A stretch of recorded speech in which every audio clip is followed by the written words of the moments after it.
Good morning friends. आज की video में हम जो हमारा चैप्टर है is matter around us pure उसको फिनिश करने जा रहे हैं। उसके अंदर अब हमें जो टॉपिक्स पढ़ने हैं वो है डिस्पर्स्ड फेज, डिस्पर्जन मीडियम, उसके अलावा physical and chemical changes, method of separation आपका अब सिलेबस से एलिमिनेट हो गया है सो हम उसको नहीं डील करेंगे। Physical and chemical changes, element and compound and one more thing, concentration of a solution, ये हम आज की वीडियो में डिस्कस करने जा रहे हैं। तो चलिए स्टार्ट करते हैं। कॉलॉइड्स के जो पार्टिकल्स होते हैं, जो कंपोनेंट्स होते हैं कॉलॉइडल सॉल्यूशन के, कॉलॉइड्स के, उनको हम डिस्पर्स्ड फेज या डिस्पर्जन मीडियम कह देते हैं। जो हमारे सॉल्यूट लाइक जो हमारे कंपोनेंट होते हैं, सॉल्यूट जो हमारा सॉल्वेंट के अंदर डिसॉल्व होता है उसको हम सॉल्यूट कहते हैं, ये हम पहले पढ़ चुके हैं। तो उसको हम डिस्पर्स्ड फेज कह देते हैं, डिस्पर्स्ड फेज, और डिस्पर्शल फेज या डिस्पर्स्ड फेज हम बोल देते हैं उसको। और जो हमारा सॉल्वेंट लाइक कैरेक्टर शो करता है उसको हम डिस्पर्जन मीडियम कह देते हैं। चलिए, जो हमारा फॉग होता है, फॉग या क्लाउड, उसके अंदर जो हमारे लिक्विड होते हैं वो सस्पेंडेड होते हैं गैस के अंदर। ये एक एरोसोल का हमारा एग्जांपल है। एरोसोल का मतलब होता है कि लिक्विड के जो पार्टिकल्स हैं वो ये लिक्विड या सॉलिड के जो पार्टिकल्स हैं वो गैस के अंदर सस्पेंडेड है। बहुत छोटे छोटे पार्टिकल्स गैस के अंदर सस्पेंडेड है, उसको हम एरोसोल बोलते हैं। जो हमारे परफ्यूम वगैरह होते हैं वो भी इन्हीं प्रिंसिपल्स पे काम करते हैं। जब हम उनको प्रेस करते हैं तो बहुत हाई प्रेशर पे उनको स्टोर किया जाता है। जब हम उनका बटन दबा के उसको रिलीज करते हैं तो वो उस चीज से, उस कंटेनर से बाहर निकलते हैं। तो जो हमारा स्मोक होता है उसके अंदर जो जो डिस्पर्स्ड फेज होता है वो होता है सॉलिड, और वो किसके अंदर घुला रहता है? वो हमारा गैस के अंदर घुला रहता है। आगे डिस्कस करते हैं।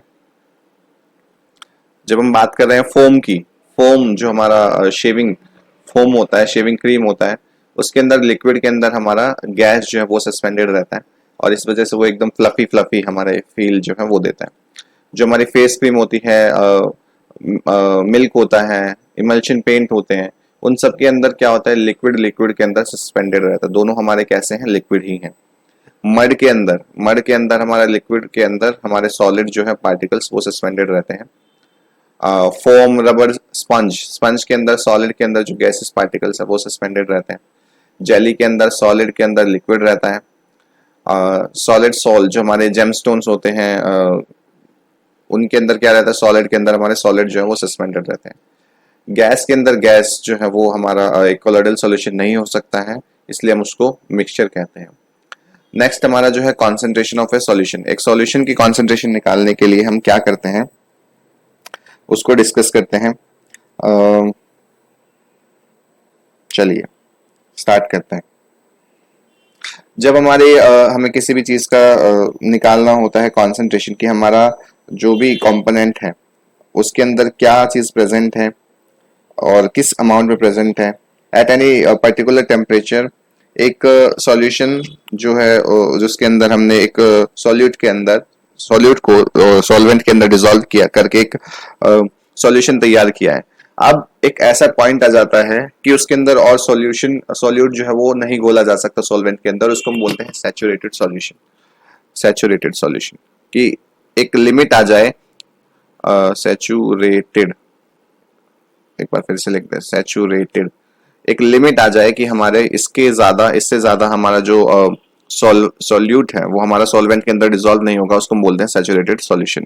अब हमारा जो सॉल्यूट है वो कितना घुला हुआ है सॉल्वेंट के अंदर, उसका कॉन्सेंट्रेशन हम निकालते हैं। यहाँ पे कॉन्सेंट्रेशन हम इससे ऐसे भी समझ सकते हैं। कॉन्सेंट्रेशन से रिलेटेड एक दो टर्म और है, मैं आपको बता देता हूँ। एक होता है डाइल्यूट और एक होता है कॉन्सेंट्रेटेड। ये हम एसिड की जब बात करते हैं ना तब हम इनको डिस्कस करते हैं। डाइल्यूट जो होता है उसके अंदर जो एसिड का कंपोनेंट है वो कम रहता है और वाटर का कंपोनेंट जो है वो ज्यादा रहता है। सेम हमारा कॉन्सेंट्रेटेड के अंदर क्या होता है? वाटर का कंटेंट जो है वो थोड़ा सा कम हो जाता है और एसिड जो है वो ज्यादा होता है। जितना हमारा एसिड का कंपोनेंट ज्यादा होगा उतना हमारा एसिड जो है वो कॉन्सेंट्रेटेड रहेगा।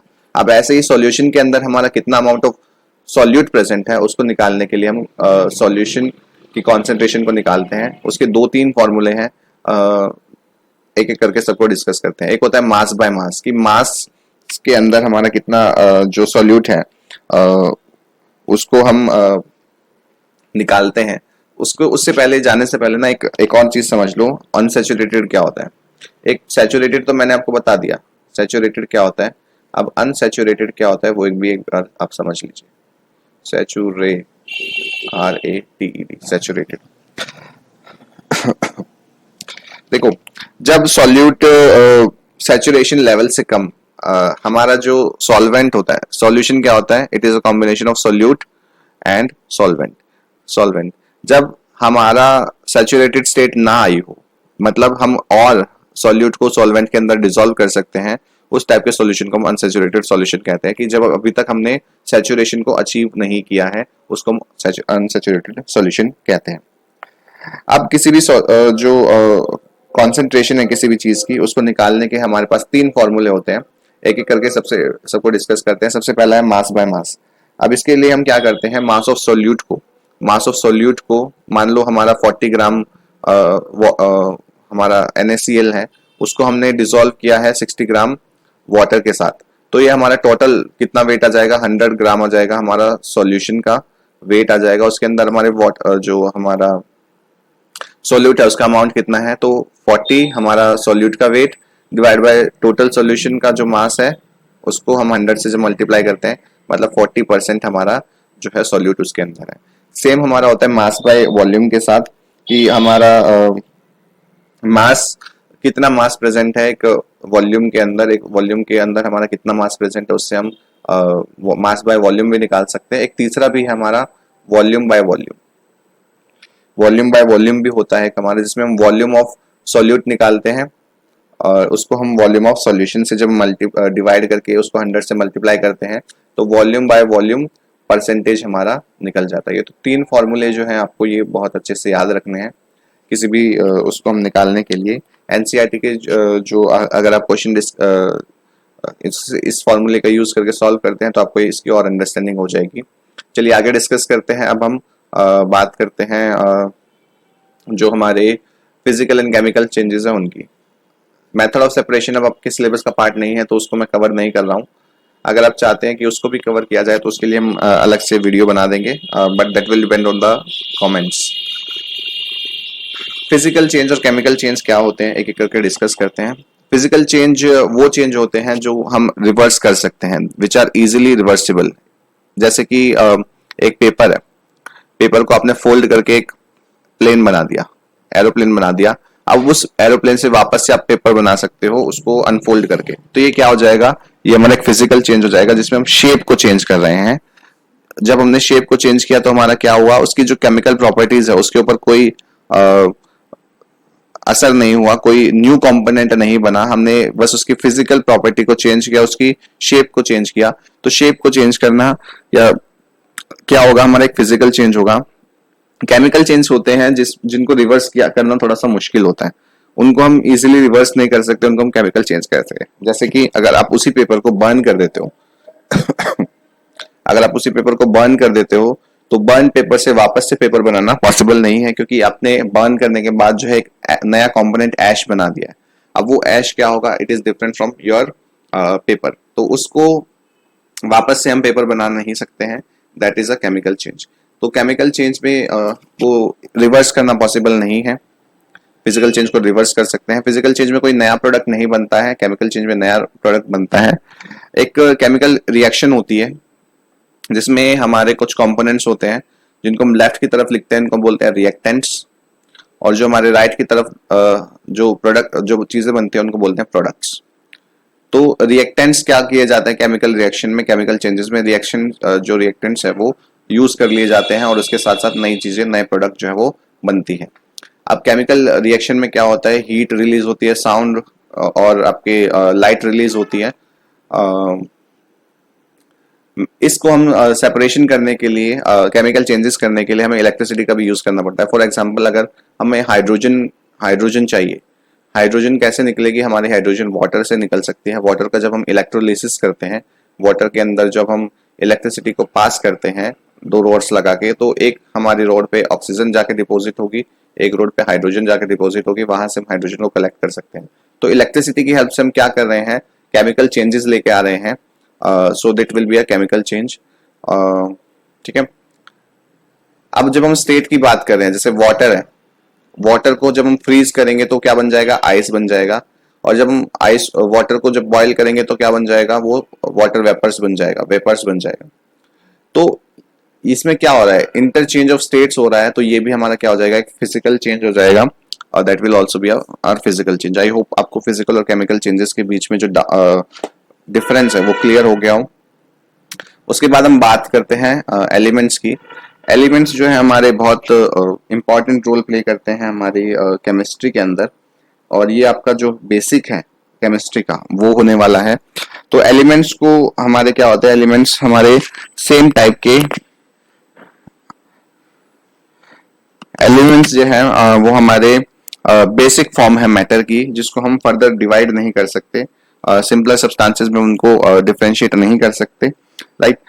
तो एलिमेंट्स क्या होते हैं, एलिमेंट्स हमारे ऐसे टाइप के पार्टिकल्स होते हैं, ऐसे टाइप के हमारे बेसिक फॉर्म ऑफ मैटर होती है जिसको हम डिवाइड नहीं कर सकते, और सिंपलर सब्सटेंसेस में हम उनको नहीं तोड़ सकते हैं।